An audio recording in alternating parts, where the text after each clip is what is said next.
questions, though. Those questions could very well help somebody who's watching this later on who wasn't able to attend a live session. All right, we're about 1 minute out from getting started.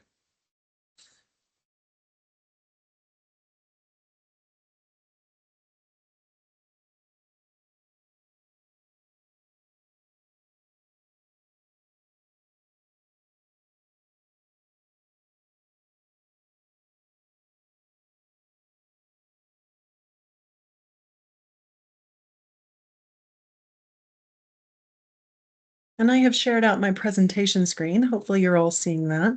It should say next level presentations. Can anybody confirm that you can see that? I can see Yep. it. Can see it. Perfection. Thank you very much. Mark, I see your hand up. Did you have a question or are you just letting me know you see it? All right. I'm going to take that as a I'm good. as a yes. Thanks. All right. Well, fabulous. It's the top of the hour, so let's go ahead and get started. I want to welcome everybody to our LED session for July. This LED session is where we're going to be focusing in on next level presentation skills. And you may or may not have noticed from the invitation, we actually had a guest speaker lined up to conquer this information and present it to you. As things do, situations changed and that presenter had to pull out. But I'm really excited to be able to deliver this information to you. We've got a lot of stuff to cover. I do want to level set before we get kicked off. We have several sessions that are going to support this initial LED. Presentation skills actually encapsulate so much more than just standing in front of people and delivering information, that we wanted to create additional opportunities to support the foundational information that we're going to talk about today. There is information that you're going to be able to pull out and start applying immediately. There's takeaways from each of the modules, each of the skills that we're going to look at. An hour is not enough time to dive into every single one of those and practice with it and apply it to how you are going to use it in your meetings. But I really want to encourage you, take notes, get involved, go back and rewatch this as we go through the presentation, as we have this available on ACC University, so that you can pick up additional skills that maybe you missed the first time through. And then we'll touch on this at the end of the session, but we are going to have some follow-up sessions, some skills workshops that are going to be made available to dive into the individual areas that we mentioned today, both from a presentation standpoint and a tools standpoint. Today, again, though, is level setting. My goal for each of you is that you're going to go through this session and understand better how to design, how to build, and how to deliver presentations that hold your audience's attention, that also sharpen your message. Your message is what's so important to get across, and that move people to act.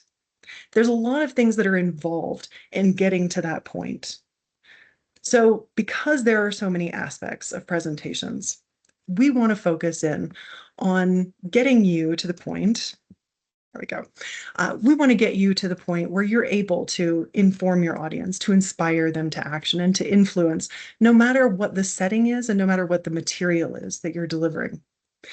It's our belief that when we invest in how we plan and how we build and how we deliver, we can actually accomplish that goal. You can get to the point where no matter your message, or no matter if it's virtual or it's in person, you're standing up in front of people and looking them in the eye, or you're delivering something that seems pretty mundane or seems pretty insignificant, but it still has to be delivered, you're able to accomplish the same goals. And that does take a lot of work, but let me stop for a moment and ask a question to each of you. Now, I will say, if this is your first time in one of our LED sessions, we do some interactions. I'm going to launch a poll here in a moment. It's going to pop up on your screen. You can type right in on your screen and hit submit. All of our answers are anonymous, so you don't have to worry about your name getting attached to that. But it gives us a really great level set of where you're at, what you're thinking, what your experience has been. So let me launch this first question. When you think of public speaking or presenting to a crowd, how do you feel? How does it make you feel if you were being asked to do that? That should pop up. I'm going to give you just a moment to add your answers, and then I'll share out the results. And you can include a one word or a couple of words or an entire sentence to answer that question. But when you think of being asked to public speak or to present to a crowd, how do you feel? Well, I like these answers that are coming through so far. Keep them coming. Notice with word clouds, the more someone repeats an answer, the bigger that word gets. And what's the biggest word so far? So far, we've got nervous. But we've also got excited, anxious, and awkward, but it depends on the topic. These are a lot of great responses. Go ahead and keep putting those in there. Watch as those continue to change. I'll give it another moment or two and then we'll close this out. Nervous continues to be the number one answer. There's a lot of reasons behind those nerves. If you ask yourself a question of what would cause you to feel nervous versus excited to present to a crowd, there's a lot of things that could factor into that. It might be the level of preparedness, it might be a feeling of inadequacy. There could be a lot of things that drive that. Through our conversation today, through identifying the skills that are going to help take your presentations to the next level, my hope is that you'll be able to address each of those concerns and maybe not eliminate them. I mean, I'll tell you from personal experience, after 20 some years of presenting in all different settings to all different sizes of crowds, it's something that's a work in progress. It takes continual effort. It's not something that you're going to be an expert on tomorrow, or certainly not by the end of this presentation, but having the skills, increasing your awareness of what it takes to overcome the nervousness, the anxiousness, the apprehension is going to help you significantly improve your skills. Now, I'm going to go ahead and close out this poll. So you'll see some uh, summary results that pop up here, and we'll keep on with the presentation. First of all, we need to know where we're going. We need to identify those skills. So let's take a look at what our roadmap looks like. The skills that we're going to cover today are included here on this presentation, on this slide. When we talk about audience first design, where I want you to go with this is understanding how to plan every presentation around what the people that are attending need to think. What do they need to feel? What do they need to do or know? That structure is really helping you understand how to organize your content so that your message stays clear. Remember, a clear message that accomplishes its purpose is one of the overall goals of next level presenting. We're going to talk a little bit about slide development and design. Certainly, we want to include visuals in our presentations that reinforce our message. We don't want to ever compete with our message or what we're speaking out loud by having something on the screen that makes no sense or that is distracting or that is wild and all over the place. And we'll look at some of those examples. When we talk about presence and engagement, here's where a lot of individuals struggle. And I'm not going to call out anybody individually, but I will ask you to ask yourselves this question. Some of your anxiousness, some of your apprehension, is it really in the way that you deliver, your tone of voice, your presence?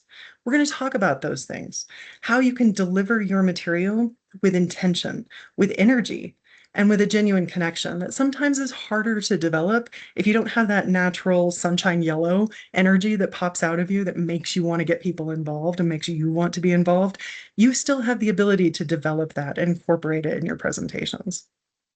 And then when we talk about influence and impact, we're going to touch on some techniques that can be used to increase your persuasive power. When we look at those skills, though, I do want to remind you, an hour is not enough time to make you experts on those skills. I really want to whet your appetite. I want to get you excited about what's next. Find some skills that you want to hone in on. Take notes of those. When we have our follow-up sessions, let's use that time to really dig in and workshop how to use that, make sure you're comfortable with where it is. So we know where we want to go. We know that this is the end result, being able to develop these skills. So the way that we're going to accomplish that is this roadmap. We're going to talk through 5 modules of information, with that 6th actually being an overall framework for you as the presenter. At the end of each one of these modules, we're going to have a section with a pro tip, something that you can take away immediately. It's nice to have a lot of information, but it can begin to be a little bit of information overload. So even though it's 5 modules, we want you to take one key piece of information from each of these. I do want to stress to everybody as well that while we're talking about these suggestions, you may find a way to maneuver this information for your audience or for your material that works a little bit better. Keep that in mind. This is not a strict structure. This is a recommendation of what to apply when you're presenting. The first module that we're going to look at is really in the timeline of events at the very top. Before you build a single slide, you want to make sure that you plan for your presentation. Great presentations are really won in that planning stage. Planning includes knowing your audience and defining the impact for that audience. So let's talk about how we do that. When you start with your audience and not your slides in mind, you're going to ask yourself these questions, or you're going to remember that we're not really focused on individual points. We're not really focused on, I want to get these 5 bullets out there.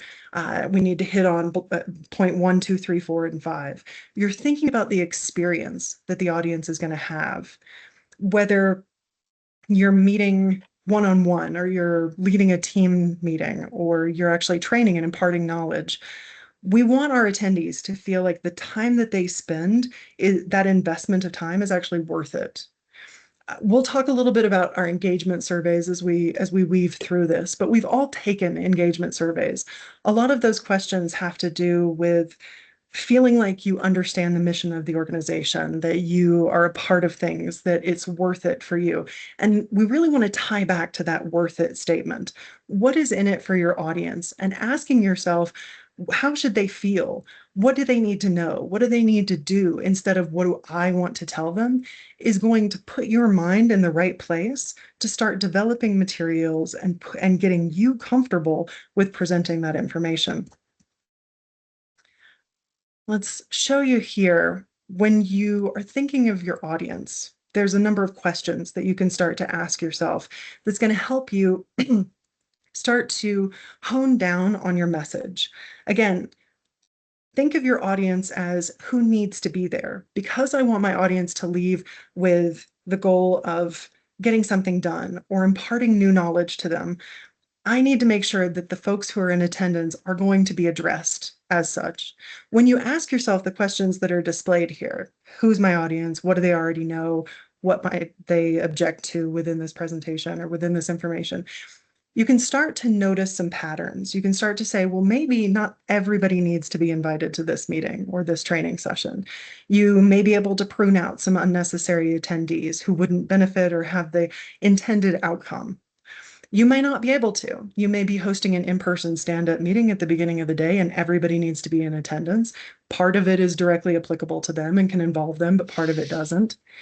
When you understand that you have a mixed audience, you can still plan your presentation around your audience by deciding how much of your information and at what point you're sharing that information. You can give enough information to move people to action if you've decided that that's your outcome, or you can inform everybody at the same time. So let's talk a little bit about those outcomes. When you think about presentations that you need to deliver, material that you need to share with individuals, those fall into one of these 5 categories. When you know your audience and you know your outcome, it helps you level set on where you want to go with that information. Are you informing? Is it just straight knowledge transfer? Do you need to persuade them? Do you need to actually get them on board with a new idea, a new process? Is it an inspiration? Hey, everybody, let's come together, teamwork, let's build it up. Is it training? Is it imparting new information that they need to learn and you need to see that learning having an impact on their daily activity? Or is it to gain buy-in? Think about those outcomes in presentations that you've been a part of before. And I'm going to launch another poll here, but this is the question that we're asking. I want you to think of a presentation that has stuck with you, that's held your attention. What was it that made it really memorable? And that poll should pop up right in front of you right now. Again, any answers that you have, one word, multiple sentences, jot that down. What has made a presentation really hold your attention in the past?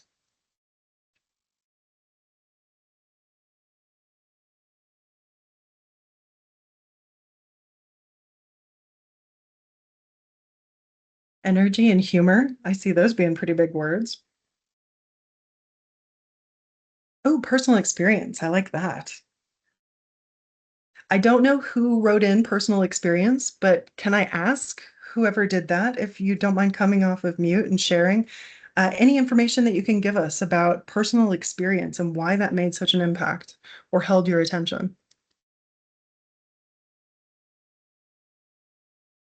Yes, Ali, this I wrote personal experience because Perfect.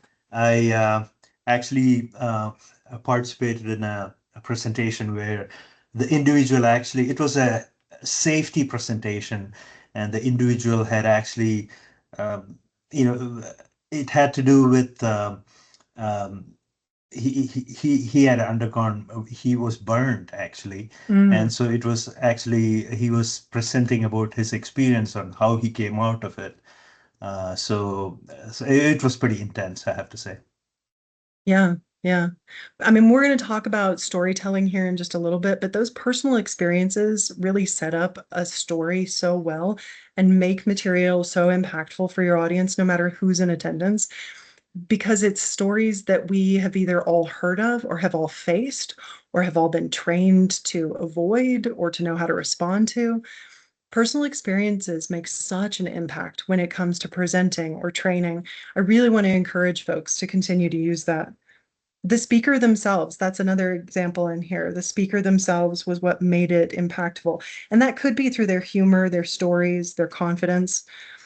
If you ever wonder where any of that comes from, I mean, personal experience is pretty self-explanatory, but the humor, the confidence, the flexibility, the passion, it doesn't just come from being somebody who is a natural extrovert. It certainly makes it easier if you've got somebody who likes to use their hands and gets super excited about their material.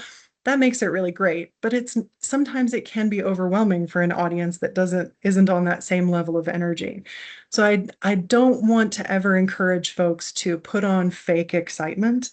True excitement, humor, understanding, it all comes from a place of understanding your audience and understanding your material. So that's why we put this as module one, as step one.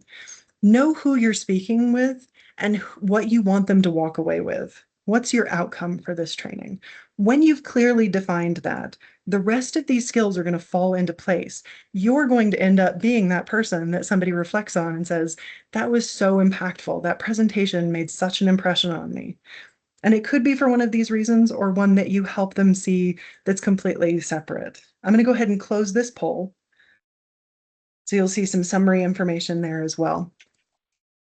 In this first module, talking about audience first, talking about what the outcome of your message is, what is your pro tip? What can you take away from this? I want you to use the 30-second test. We've talked about understanding your audience, what you want them to leave with. The best way to incorporate that, though, as quickly as possible, is to ask yourself if you only had 30 seconds, not 30 minutes, 30 seconds with your audience, what would you say? Think about that. What would you say? What's your point? Who are you talking to? Doesn't really matter how excited you are. It matters that you understand your information, that you can quickly get your point across. Your answer is going to be your core message, and everything else that happens gets built around that. It supports that message. As we go through the modules, we're going to come back to this 30-second test quite often. I'm going to ask you to apply that mentally as you're going through sort of mentally building a presentation according to the skill set. You've identified what you want to say to your audience. What's the most important thing? The rest of the skills, how do they support that? How do they build off of it? How do they enhance it? That's the key to getting us where we need to be with this next level presentation. All right, so module two. You've thought about your audience. You've thought about what you want to say because you know what the outcome is. You know that you want to inspire them. You know you want to get the team really working together, or you know you need to train them on a new process. Well, now you have to build a presentation that's going to stick with them. And structure is what's going to make ideas memorable. The most versatile structure that you can utilize, something that we will talk about throughout our presentation today, we've touched on it with one of your poll answers already, is story building or storytelling. Even business presentations need a narrative in order for it to make sense. If I were to just spew out a story to you and you didn't know context and you didn't know how it impacted you, it would have a lot less impact than if I know my audience, I know what they deal with on a daily basis, and I build a story around how what they're dealing with on a daily basis is impacted by this information that I want to share, that I need to impart to them. So again, build on as we go through this.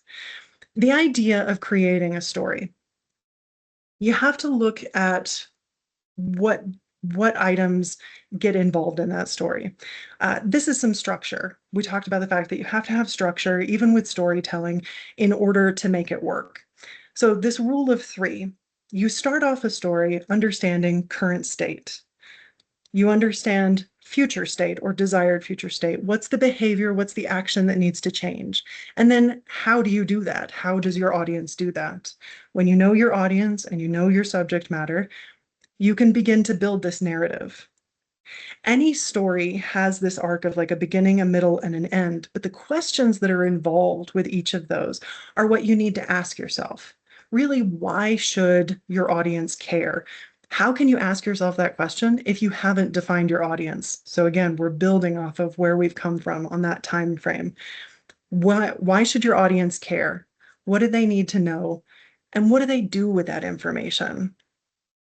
Those are the questions that you ask yourself and you need to answer in order for your story to hit its target. Some of your question or some of your responses to that first poll question had to do with storytelling, with sharing personal experiences. Not everybody has the same role. I can stand in front of you as somebody who has been presenting, who has been training for many years, and I can share stories from my past. My past is not your past, and what I deal with on a daily basis isn't necessarily what you deal with. So finding a way to create a story narrative that reaches the heart of your audience takes time. Each of these steps is going to take time. So I want to encourage you that if you find something that really resonates with you, I would love to incorporate storytelling into my next presentation. That's fantastic. One of the pre-planning items that you can do is start to understand where your story meshes with your audience's experience. And therein lies the ability to create that arc of current state, desired future state, and what actions are going to be required in order to get them to that point to make your impact with your audience. Some additional items that you can keep in mind as you're building your story or that you can help use as support systems for that structure of your presentation story is something called signposting. We're not talking necessarily about visuals here. We're actually talking about guidance through words. Through the story that you're sharing, you can use words like first, next, finally, secondary. You can walk them through what you're about to say or what you're saying because it keeps your audience attuned to the information and not really as distracted as they could be by sort of mindless rambling or rambling with a story that doesn't impact their daily lives. For example, why are signposts so important? I will share a quick story. Marathoners, long distance runners, they they have mile markers to mark off the distance that they've run so far. A marathon is 26.2 miles. I don't know what that is in kilometers. 26.2 miles. A marathoner who doesn't have those signposts has the tendency, as they would in 26.2 miles, to get tired. The muscles are aching, you're sweating.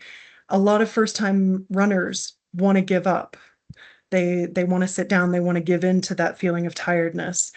There could be a sense of loss of direction, loss of purpose. Those mile markers are designed to help them understand that they're making progress. The same is true with storytelling. The same is true with presentations. Setting up where you're going to go, understanding check-ins of we're now at this point in our presentation or this point in our story is going to help guide the conversation so that your audience knows where you're at and where they're going.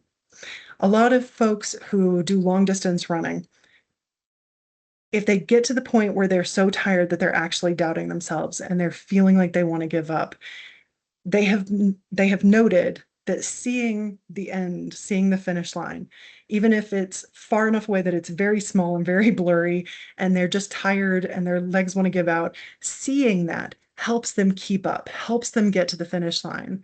Sweat dripping off of them, their legs are shaking, they see that finish line, and they have a surge of energy that helps keep them on track and get them to the finish line. Same is true with your presentations. The same is true within your storytelling and within the structure that you create. Using signposts to say, first section, second section, next section. Finally, we're getting to the end. In conclusion, helps reattune your audience to the words that you're saying. So I want to encourage you to use signposting, certainly utilize that to move the conversation forward. And it helps also take notice of how engaged your audience is being. Nobody's going to sit there and say that your presentation was too short. It's a time investment, as we mentioned before, for people to jump on. So if those signposts help guide you even quicker through your message, if you're more attuned to your audience's experience, it's effective. All right, so your pro tip for Module 2, where we talk about creating a structure for your materials, is to think of them as earning their place within your presentation. When you are creating material, asking yourself, does this support your core message? I want to encourage you to build your materials, to build out your information, and then to test it, to question it. Use this question and others. Does it support that 30-second test that you've created, your core message? Revise. Ask yourself those questions again. If the answer ever becomes no, this doesn't really support it, it detracts it, I want to encourage you to remove that slide altogether. You can hide it, you can remove it, you can take that story or those highlights, move them to the notes section so that if there's time, you can remind yourself, hey, I actually want to share this one quick clip. You can pop it in there, but it doesn't need to be in and distract from the overall message. If you have any questions about utilizing your notes section or how you build that up so that you can rely on that information to remind you of certain points within your presentation, that's going to be something we can work on in those later sessions. Make a note of it now. If you're not sure about notes section, let's work on that. But the core message here is ask yourself, does the material that you're putting together support your core message or does it detract from it? Ask yourself several times. All right, we've considered our audience. We've thought about what our outcome is going to be. We've started to build a structure of where we want to go with this material and how it's going to impact our audience. Now we need to create slides that elevate our credibility. Slides are visual supports for your audience. They're not a teleprompter. They're not meant to be the sole resource for folks to go to afterwards and know everything that you said because you read everything from your slide. We want to make sure that if you're building slides, if you're building visual representation, that again, it's supporting, not detracting from your message.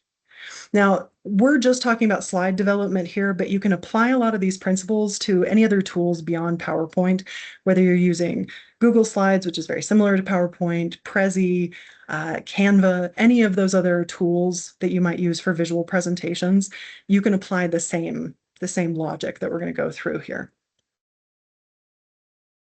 First and foremost, the glance test. If you are building a visual to help reinforce the material that you're presenting, you want to make sure that somebody can get the point of what you're saying in 3 to 5 seconds. If it's not possible, you want to simplify. We've got some things that you can avoid that are popping up now on the screen. Take a moment to read through these. We've all had experiences with some of these examples. Sometimes because we may experience those feelings that you shared at the beginning, the anxiousness, the awkwardness, feelings of inadequacy, potentially feelings of inadequacy when presenting and public speaking. You may load up your slides with the majority of your information instead of relying on your storytelling to narrate that information. In order for a slide to pass the glance test, you really should be able to accumulate information and understand the main point of that slide within 3 to 5 seconds. If you've got paragraphs of text, and certainly if you read every word off of those paragraphs, you are no longer creating a support system. You are reading off of public information. So I want to encourage you to avoid including screenshots of text on a page. Please avoid that. Avoid reading every single word on that page. You can add context and you can add information. Bullets is a really great way to do that, but there are a lot of rules around how many bullets to include, punctuation and grammar that gets included in bullets. Those are things we can work on in those workshops, but keep that in mind. Summary of information and highlights is what needs to be included on slides to support your information, not detract. Some other things that can detract, tiny fonts. If your information is too small, certainly on camera, you have the ability to zoom in, you have the ability to make them a little bit bigger, you're limited with the space that you have. If you are presenting to an audience live, we've all been in situations where somebody pops up a slide and it's got text upon text upon text. Well, that gets really, really small. How am I, as an audience member, going to be able from the back of the room to read that information? It's just not possible, let alone to understand how it impacts me, how it weaves into the story that you're telling. It's a really great opportunity, no matter the situation that you're presenting in, to step back, to look at the information, to see if it makes sense, if it can be comprehended within 3 to 5 seconds. If my audience spends the entire time reading my slide instead of getting a quick impression on that slide, it's going to detract from the story that I'm telling. There's also some ideas here on the right-hand side. I'm going to put these in. Notice we are literally showing examples of excessive animation. Now, the ideas themselves on the right-hand side, high impact slides, headlines, not titles, the white space, clear visuals, these are all great reminders. But instead of reading those, if you've got tons of bullet points and each one has different animations, you're going to start detracting from your message. So it's just another reminder that excessive animation is not always a great thing. Just because you can do it doesn't mean you have to do it. Remember the question, does it add or detract from your core message? These are legitimate suggestions of how to make your slides have the highest amount of impact. So trying to move past the animations, take a look at some of these suggestions as well. The data overload, back on the avoid, I think that goes right along with paragraphs of text or tiny fonts. We'll make sure we don't include everything. We have a story to tell, and if we're telling a story, but our audience is reading from the screen, they're going to lose something in translation. There's also an idea out there. I'm not sure if you all have heard this, if it's passed amongst people as you're developing materials. There's an idea of having one slide per minute of presentation, meaning an hour-long presentation is going to have 60 slides. This is an old idea. I want to encourage you to align your slide presentations more with that glance test than how long you spend on a slide or how many slides you have in your presentation. You can have a highly impactful presentation that's made up of less than 10 slides because you wove a story together that impacted the audience at hand. If you know your audience and you know what you want to get across to them, you don't need slide after slide to say what you're talking your audience through. Make sure that 3 to 5 seconds, they can grab that information. If you stay on the slide longer, amazing. They have more time to reread, to take it back in, and to stop and listen to what you're saying. You want to make sure that you are enforcing the impact of your statements over the level of detail.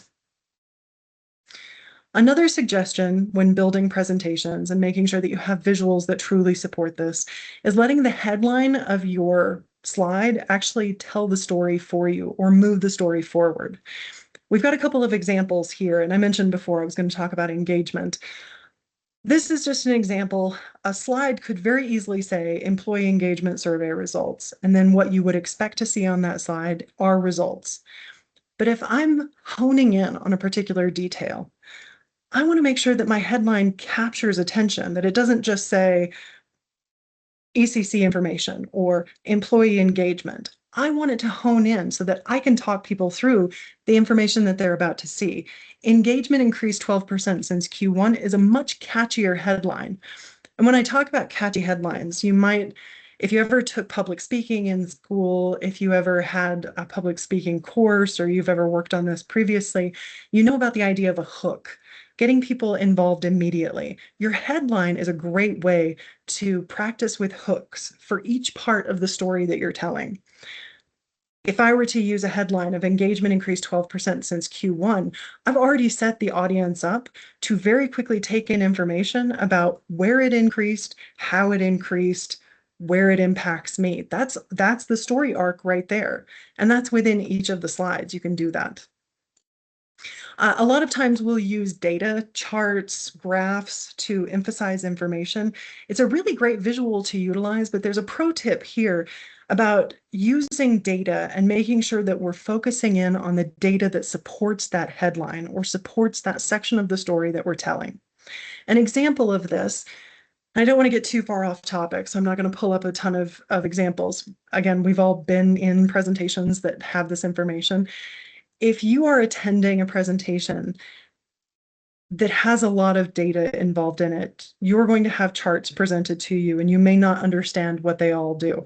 I've noticed something recently in our QAM debriefs that is directly a benefit of understanding what data to focus in on. We've got charts and graphs now that are presented to us in those QAM debriefs where information that we need to focus on is highlighted, where it zooms into that information. Don't show us the entire graph if we don't understand what that graph is showing or where that data came from. We don't need to know that. It detracts from what you're trying to tell us. The end result is that engagement increased 12%. What we've seen in some of the QAMs is that that information gets really big, it gets highlighted. Here's yellow, this is outstanding. Here's where we're in the green. Here's some of the areas that are on the border. We've got colors, we've got visualizations that enhance that message. That's what we want to do. Show us data, share with us some of those key points, but make sure that what you're saying to your audience is supported by that visual, not the visual detracting from what you're trying to get across to them. If my audience spends the entire time trying to figure out where I got that information versus how it supports my headline statement, then I've already lost them. All right, so what's our pro tip? When we're building slides, not only that we want to stick, but we want our visuals to support our message. Try and remember when you're building those slides that they're not in competition. Your slides are there to support your core message. They're there to make sure that folks follow along with the story that you're telling, with the information that you're presenting. If your audience is reading your slides, they're not listening to you. So you want to design your slides to reinforce your message, but also keep the focus on you as the presenter. The slides aren't there to teach the lesson. They're there to present support for what you're saying, what your core message is. So let's move on to module 4. Remember, we've got 5 modules that we're focusing in on. Let's move to the 4th one. We've gone through pre-planning to organization to development of visuals that support that message. Now let's talk a little bit about delivery skills and how we move those from good to great. Great presenters, contrary to belief, aren't necessarily the most charismatic, but they are the most intentional. And all of us have the ability to tap into that intentionality when we know what we're doing, when we know the message that we're delivering, and we know the audience that we're delivering it to. Maybe we don't know them personally. I'm not requesting that everybody go out and make best friends with everybody that they're ever going to speak with. But when you know the audience, you know their role, how what you're delivering is going to impact them. You already have an intentional purpose in being there, and it's going to create presence for your material, for your presentation. That presence is what wins your audience over so much quicker than you covering every single detail. So here are some reminders, some things that you can do to build your presence, some techniques that you can use in order to capture the attention of your audience. And you can really show that not only are you being the expert in that subject, but you want to make sure that they're involved, your audience is involved. When we talk about presence, And you'll notice a key line in there is about calm, making sure that you have a calm focus. The defeater, the number one defeater of calm is unpreparedness. Certainly stress, an idea of perfectionism. I want this to go so smoothly. Technical issues. What if something breaks and I'm on the computer with 100 people? There's a lot of what ifs that can happen. There's nothing that's ever going to run 100% smoothly, no matter what. Being prepared for something to happen is only possible by preparation. Ask yourself those questions, test your slides, test your presentation, grab a coworker if you are presenting in a virtual space, have them walk through it with you. Make sure that your calm allows you to guide that conversation. And calm happens again when you are fully prepared and you know your subject matter and you know your audience. Some of the techniques that it mentions here, I want to highlight specifically. Vocal techniques of pausing, of face changes, volume variation, these are all going to help. These are things that will come naturally when you focus more on the information and less on getting people's rapt attention. What I mean by that is because we do want to focus on our audience. We're only able to do that when we stop being solely focused on expressions and eye contact. It's sort of that expression of can't see the forest for the trees. When everything's right in front of you, it feels overwhelming. Stepping back and concentrating on the information and the overall outcome of what you're delivering is going to help you see past the people to impact the people. Pauses in conversation help regain attention. I learned this trick a long time ago with presentations, whether they're virtual or in person. Having a pause in your conversation or intentionally inserting silence allows for a lot of things to happen. If you've got side conversations happening, a period of silence makes people realize, oh, what did I miss? What happened? If you're in person, a moment of silence allows for people to get their footing, to catch up with where you're at. Silence is really powerful and it helps you retain control of the narrative, of the message being delivered.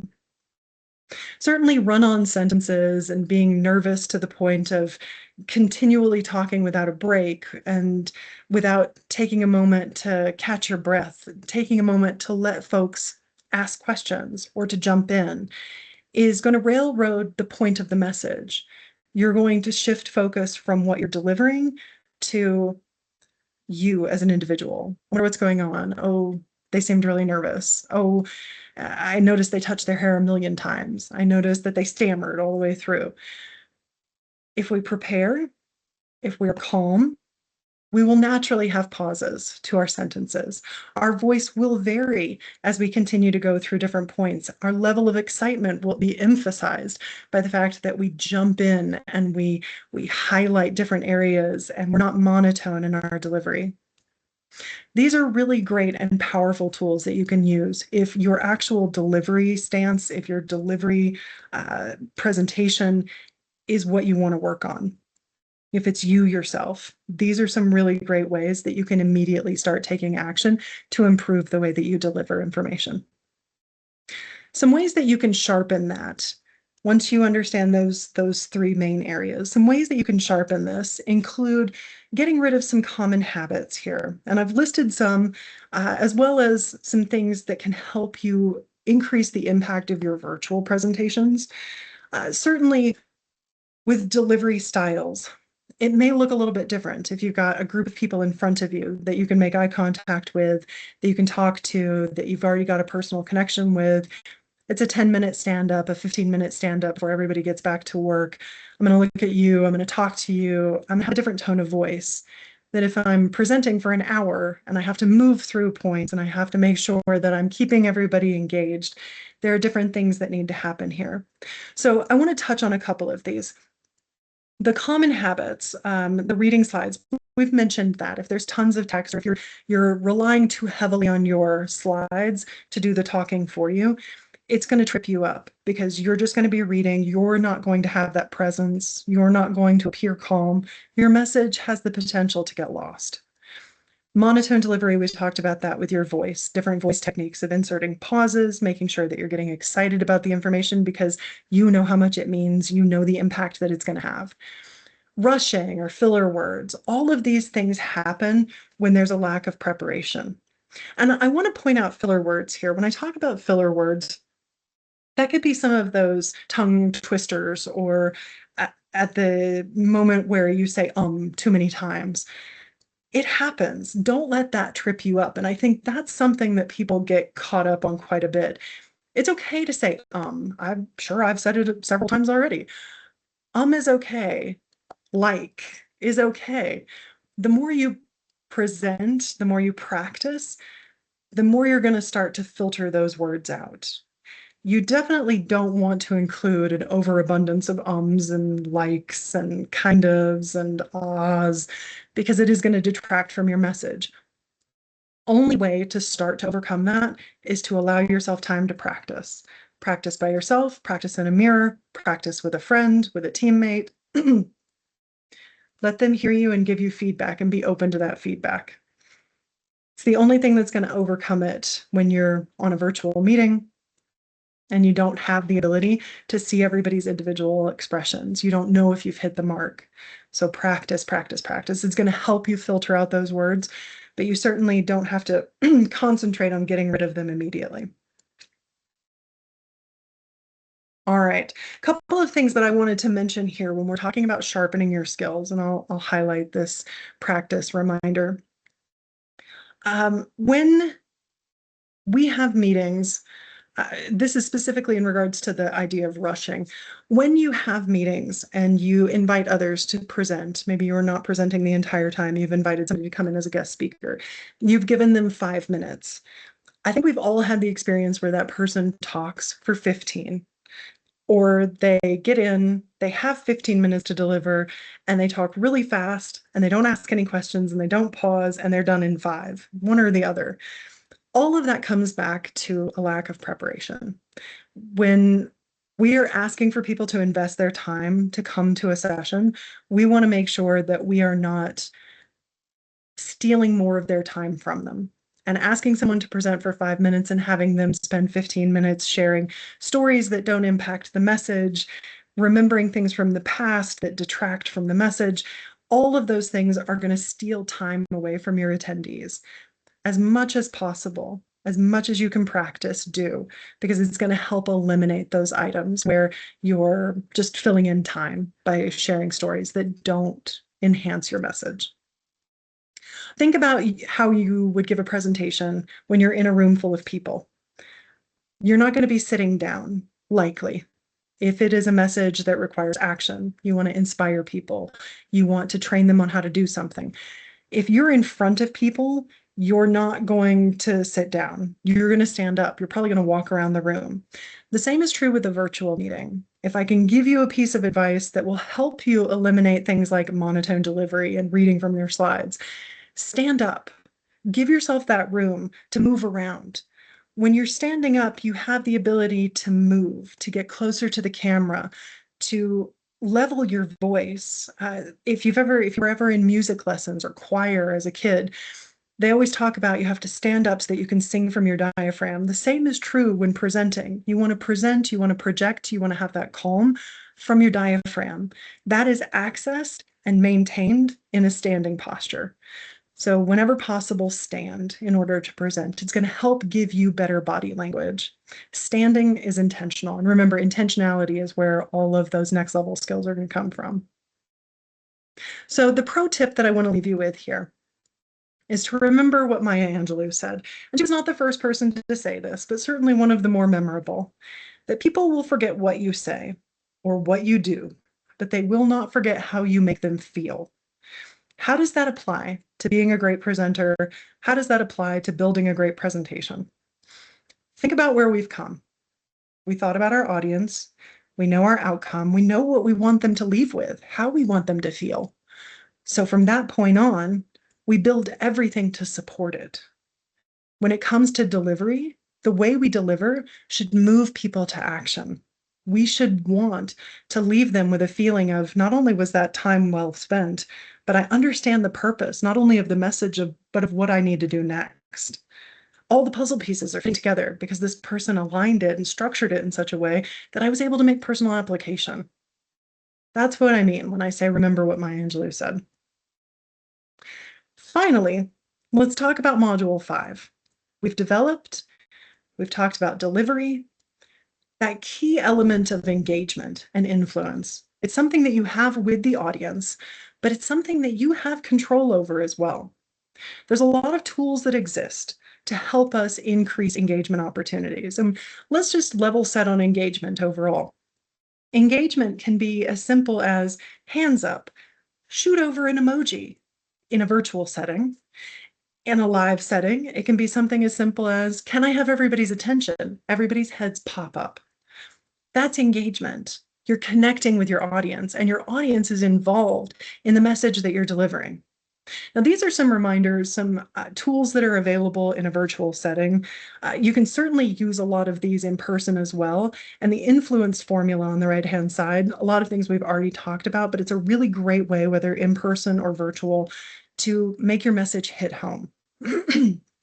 Some of the things that I want to touch on here, though, on the left-hand side, we've already used polls. We've started using polls a lot more often in our virtual meetings. We also have Q&As in our webinars where you can send in questions for the moderators and they get back to you. It's a great way to increase engagement. These tools I love so much for virtual engagement because they appeal to everyone, not just your sunshine yellow energy people. If you are someone who prefers to sit back, to take in information, you've got stuff to share, but maybe you don't want to come off mute. What better way to be involved than to have a poll, than to use your chat functionality? Know where that is. When you're a presenter, allow those accessible options for engagement. Not everybody wants to come off mute. Not everybody wants to talk through why they answered something the way that they did. Allow for that. Your message is more important, and it's going to move people to want to participate, to want to be engaged. Polls is a great way to do that. Again, chat responses is great. Breakout discussions are phenomenal. In some of the more intense, smaller group workshops that I've been involved in, breakout sessions are a really fantastic way to get smaller groups. I'm talking 2, 3, maybe even 5 people at a time, talking about subjects and being more vulnerable with each other and about how they apply the information that has been discussed immediately. It makes so much more of an immediate impact. If you've got time to include it, I can't encourage it enough. If you have questions about how to use any of those, the breakouts, the polls, that can be included in one of our skills workshops. Please make a note of that, of what you'd like to work on within these suggestions, and we can include that when we have those smaller sessions. One thing that I want to talk about as we move into our pro tip for Module 5 is reflection questions.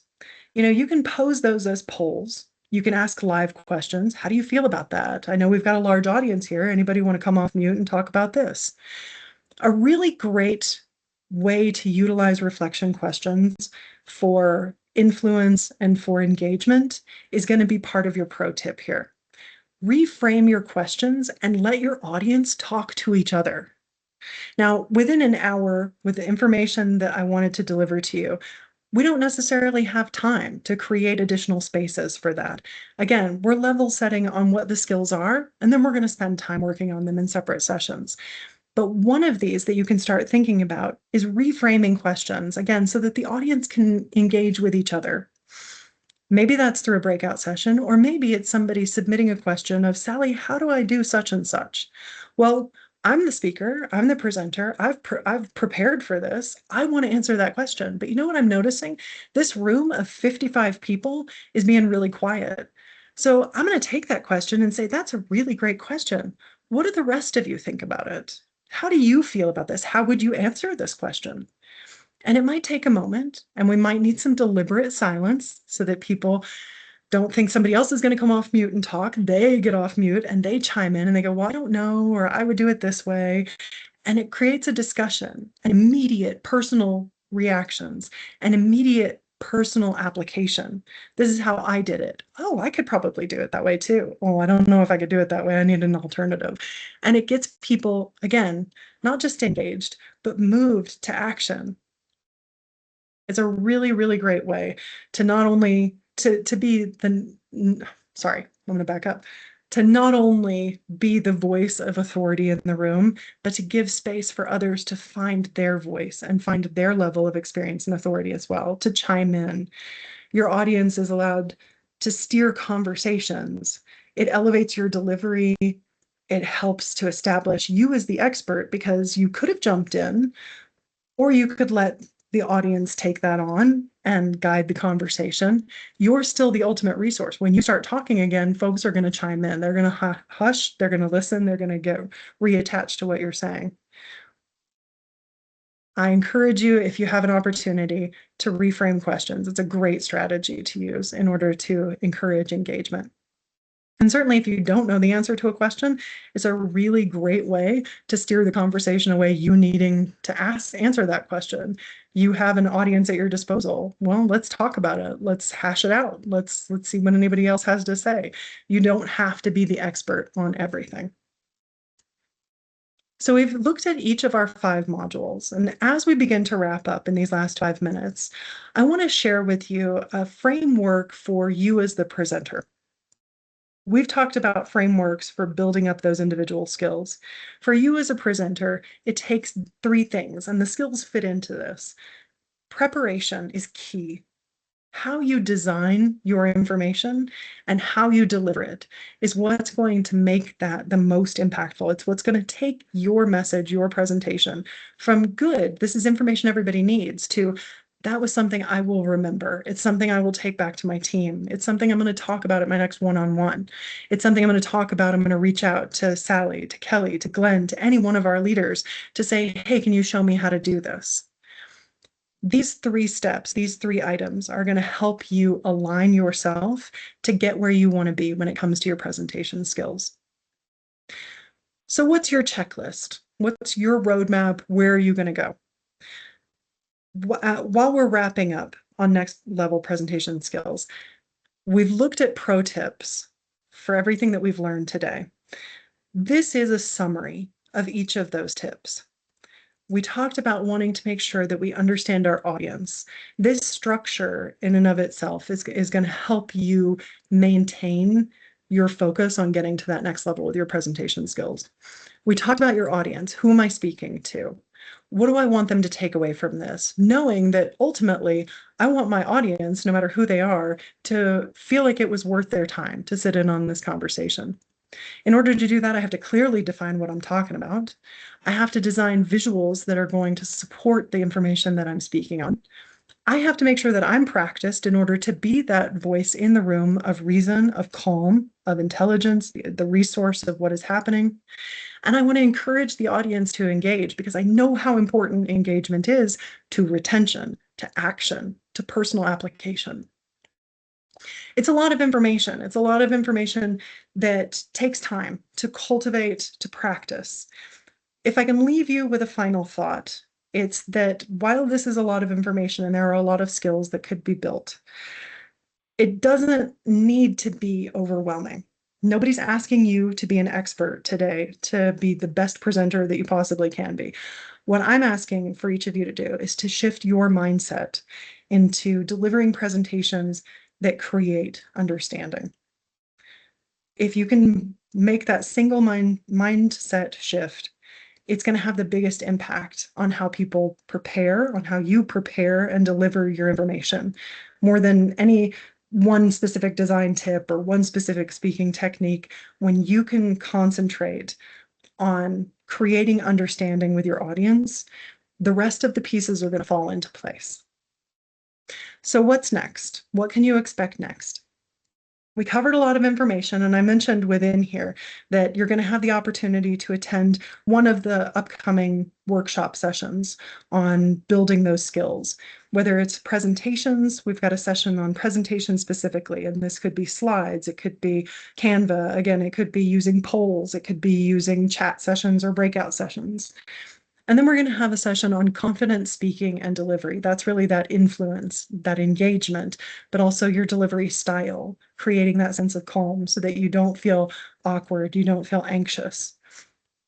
Those sessions are going to be honed in more on individuals who want to work on those specifically. You can pick one, you can pick both that you want to attend to.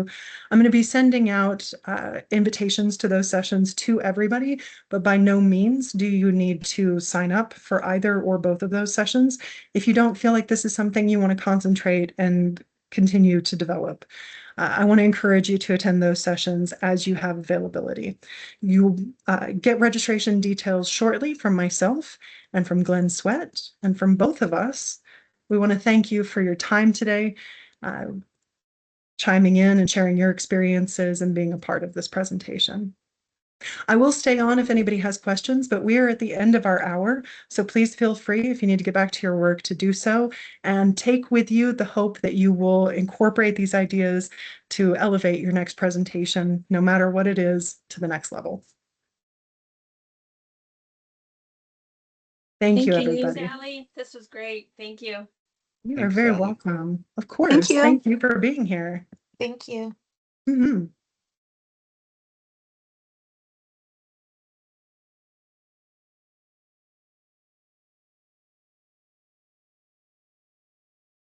Thank you, Sally. Once again, Yeah. you've taught me so much. Oh, you're so welcome. Thank you for saying so. Thank you. Have a great day.